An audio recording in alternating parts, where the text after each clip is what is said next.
नमस्कार, सी न्यूज भारत में आप सभी का स्वागत है और इस वक्त मैं आपके साथ रजा सिंह। वक्त हो चुका है खबरें अब तक का। खबरें अब तक में आज बात होगी महाकुंभ के एक ऐसे रहस्य के बारे में जिसे शायद ही आप जानते होंगे। वहीं मिल्कीपुर सीट पर बीजेपी की खास रणनीति से उठाएंगे पर्दा और दिखाएंगे आपको कैसे आखिरकार इलेक्शन कमीशन ने कांग्रेस को दे ही दिया मुंहतोड़ जवाब।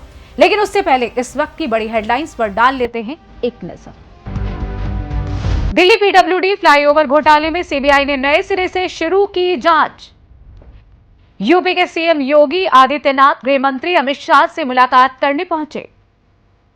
राहुल गांधी 13 जनवरी को दिल्ली में चुनावी रैली कर सकते हैं। जम्मू कश्मीर के बड़गाम और नगरोटा में उपचुनाव बर्फीले मौसम के कारण टला। भारतीय अर्थव्यवस्था की वृद्धि दर पर सरकार ने जताया अनुमान, पिछली बार की तुलना में हुई बड़ी कटौती। आमरण अनशन पर बैठे प्रशांत किशोर की अचानक बिगड़ी तबियत, अस्पताल में करवाए गए भर्ती। ओले, तूफान और भारी बारिश, मक्का और मदीना में आई बाढ़, पूरा सऊदी अरब हाई अलर्ट पर। युवराज ने किया रोहित विराट का समर्थन, बोले घर पर कीवियों से हार बीजीटी में शिकस्त से बड़ी। काशी विश्वनाथ पर भी दिखेगा महाकुंभ का असर, 45 दिनों के लिए बदलेगा आरती का समय। बड़ी गिरावट के बाद संभला बाजार, सेंसेक्स 234 अंक चढ़ा, निफ्टी 23,707 के पार। हेडलाइंस के बाद आपका स्वागत है। महाकुंभ का आगाज होने जा रहा है। बहुत सारे तथ्य महाकुंभ के बताए जा रहे हैं, भव्य तैयारियां की जा रही हैं। लेकिन क्या आप जानते हैं कि अगर चंद्रमा एक गलती ना करता तो कभी महाकुंभ लगता ही नहीं। जी हां, आज हम आपको बताने जा रहे हैं कि मान्यताओं में छिपी एक ऐसी बात जो महाकुंभ के बारे में शायद ही आप जानते होंगे। वाकई क्या आप जानते हैं कि अगर चंद्रदेव एक छोटी सी गलती नहीं करते तो धरती पर महाकुंभ जैसा अद्भुत आयोजन नहीं होता। ये है वो कहानी जो महाकुंभ की महिमा और चंद्रमा की एक भूल से जुड़ी हुई है।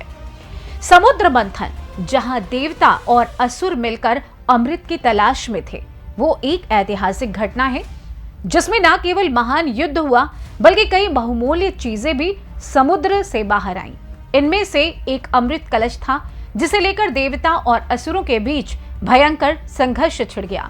असुरों ने देवताओं को हराकर अमृत कलश पर कब्जा कर लिया, लेकिन देवताओं ने हार मानने के बजाय इंद्र के पुत्र जयंत को भेजा, जो एक बख्शी का रूप धारण कर अमृत कलश को चोरी से असुरों से लेकर आया। जयंत को इस साहसिक कार्य में मदद देने के लिए सूर्य, चंद्रमा, बृहस्पति और शनि देवता भी साथ गए थे। हर देवता की एक विशेष जिम्मेदारी थी। जैसे सूर्य का काम था अमृत कलश को सुरक्षित रखना ताकि वो टूट ना जाए। चंद्रमा का कार्य था अमृत का कोई भी बूंद छलके नहीं। बृहस्पति को राक्षसों को रोकने का जिम्मा सौंपा गया था और शनिदेव को जयंत पर नजर रखने का काम दिया गया था ताकि वो सारा अमृत स्वयं न पी जाए। लेकिन चंद्रमा से हुई वो छोटी सी गलती जिसने पूरी कहानी को पलट कर रख दिया। जैसे ही देवता अमृत कलश लेकर स्वर्ग की ओर बढ़ रहे थे, चंद्रमा को यह जिम्मेदारी दी गई कि कलश से कोई भी बूंद बाहर ना गिरे। लेकिन अचानक चंद्रमा से एक छोटी सी चूक हो गई और अमृत कलश से 4 बूंदें धरती पर गिर पड़ी। ये 4 बूंदें 4 पवित्र स्थानों प्रयागराज, हरिद्वार, नासिक और उज्जैन में गिरी और इस तरह ये 4 स्थान अमृत के अंश से पवित्र हो गए और ये 4 स्थान अब पवित्र माने जाने लगे और यहीं पर हर बार महाकुंभ का आयोजन होता है। चंद्रमा की ये भूल अब एक वरदान बन गई, क्योंकि इन स्थानों पर स्नान करने से न केवल पाप धोए जाते हैं बल्कि व्यक्ति की आध्यात्मिक उन्नति भी होती है।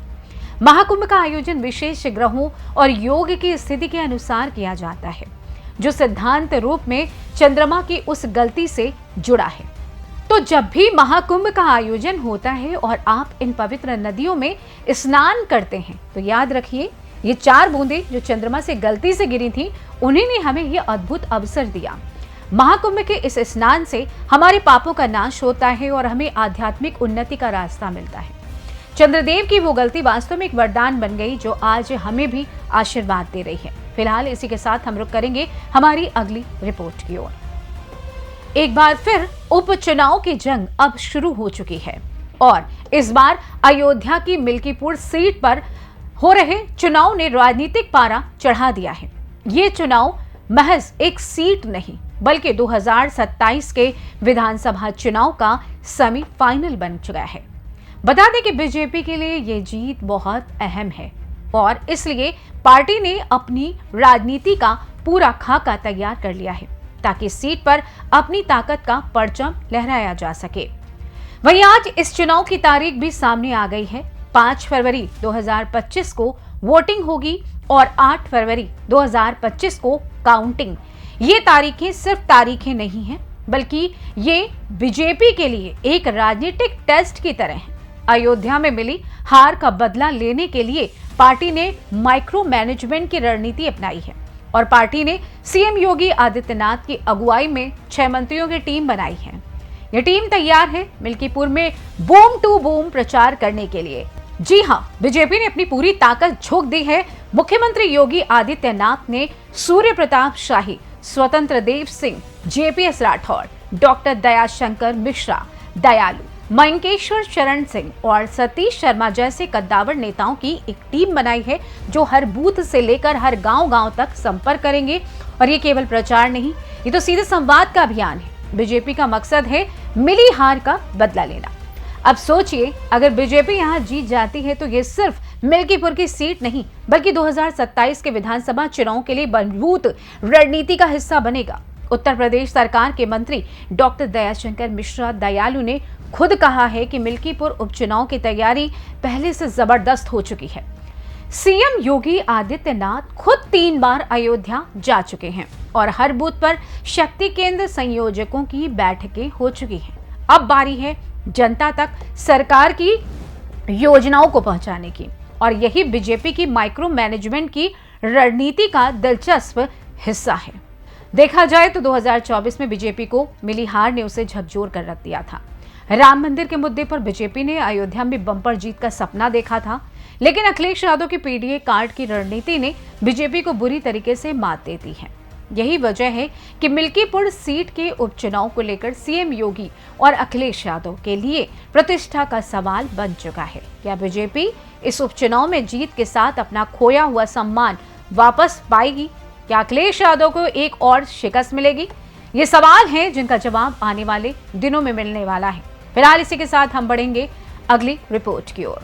जब जब चुनाव आते हैं, ईवीएम का मुद्दा जरूर लेकर आते हैं। कांग्रेस और कई विपक्षी दल अक्सर ये आरोप लगाते हैं कि ईवीएम में घपला होता है, जानबूझकर सरकार ईवीएम से छेड़खानी करती है।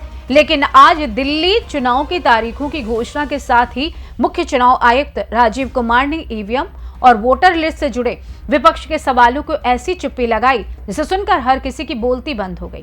क्या आपने कभी सोचा था कि चुनाव आयोग से जुड़े गंभीर मुद्दों पर शायरी के अंदाज में जवाब मिलेगा? तो हुआ कुछ ऐसा ही, और ये जवाब सिर्फ तर्क नहीं बल्कि जवाब था मुंह तोड़ जवाब। विपक्षी दलों द्वारा ईवीएम को लेकर बार बार सवाल उठाए जा रहे थे। क्या इसे मैनिपुलेट किया जा सकता है? क्या वोटर टर्न आउट में गड़बड़ी हो रही है? इन सब का जवाब देते हुए मुख्य चुनाव आयुक्त राजीव कुमार ने कहा कि अगर ईवीएम में कोई गड़बड़ी होती तो क्या सुप्रीम कोर्ट भी इसे स्वीकार करता? उन्होंने ये साफ किया कि ईवीएम एक फुल प्रूफ डिवाइस है जिसे हैक नहीं किया जा सकता है, और ये तो सुप्रीम कोर्ट भी कह चुका है। आगे बढ़ते हुए जब वोटर लिस्ट में नाम कटने और जोड़ने की बातें उठाई गई तो उन्होंने इसका जवाब सीधे सीधे दिया। हमारी वोटर लिस्ट पूरी प्रक्रिया के तहत तैयार होती है और इसमें किसी का भी नाम बिना प्रक्रिया के कटवाया नहीं जा सकता है। इसके साथ ही वोटर टर्नआउट बढ़ने पर सवाल उठाए गए तो उन्होंने बताया कि ये सब गिनती की छोटी गड़बड़ी का नतीजा हो सकता है, लेकिन ईवीएम में कोई छेड़खानी नहीं हुई है। अब जो सबसे रोचक हिस्सा था वो था राजीव कुमार का शायरी में जवाब। जब उन्होंने विपक्ष के आरोपों का जवाब देते हुए शायरी में पलटवार किया तो उस वक्त हर किसी के दिल की धड़कनें बढ़ गईं। क्या जवाब दिया उन्होंने, सुनिए। सब सवाल अहमियत रखते हैं, जवाब तो बनता है। सब सवाल अहमियत रखते हैं, जवाब तो बनता है। आदतन कलम बंद जवाब देते रहे, आज रूबरू भी बनता है। क्या पता कल हम हो ना हो, आज जवाब तो बनता है, आज जवाब तो बनता है। अब देखा जाए तो ये शायरी न केवल विपक्ष के सवालों का शानदार जवाब था, बल्कि चुनाव आयोग की ईमानदारी और पारदर्शिता का जवाब था। ये शायरी थी। आगे उन्होंने ईवीएम की सुरक्षा पर भी अपनी स्थिति स्पष्ट की। ईवीएम पूरी तरीके से सील हो जाती है और पोलिंग एजेंट के सामने उसकी बैटरी भी सील होती है। इसमें कोई वायरस नहीं आ सकता और अवैध वोट की आशंका भी नहीं के बराबर है। कुल मिलाकर देखा जाए तो राजीव कुमार ने साफ किया कि चुनाव आयोग की प्राथमिकता पारदर्शिता है। उन्होंने ये भी कहा कि ईवीएम के साथ चुनाव प्रक्रिया इतनी सुरक्षित है, इसके बाद किसी के भी सवालों का कोई मतलब नहीं। ये तो केवल एक शुरुआत थी। चुनाव आयोग के इस बयान ने हर विपक्षी सवाल का खंडन कर दिया। अब किसी के पास कोई तर्क नहीं बचा। ईवीएम के मामले में चुनाव आयोग का ये स्पष्ट और पुख्ता जवाब विपक्षी नेताओं के लिए एक सबक है। फिलहाल ये तो थी खबरें अब तक की खास रिपोर्ट्स, लेकिन जाते जाते एक बात जरूर करेंगे। चीन में खतरे के कारण बने HMPV वायरस अब भारत में भी फैल रहा है। सोमवार को भारत में इस वायरस के 7 मामले सामने आए हैं। ये मामले बेंगलुरु, नागपुर, तमिलनाडु और अहमदाबाद में पाए गए हैं। हालांकि सरकार का कहना है कि इस वायरस से फिलहाल कोई गंभीर खतरा नहीं है। केंद्रीय स्वास्थ्य मंत्री JP नड्डा ने भी कहा कि इससे कोविड-19 जैसी स्थिति नहीं बनेगी। बताया जा रहा है कि अधिकतर मामलों में इस वायरस के लक्षण हल्के होते हैं या कोई लक्षण नहीं होते हैं, लेकिन कुछ मामलों में ये गंभीर हो सकते हैं और अस्पताल में भर्ती होने की जरूरत पड़ सकती है।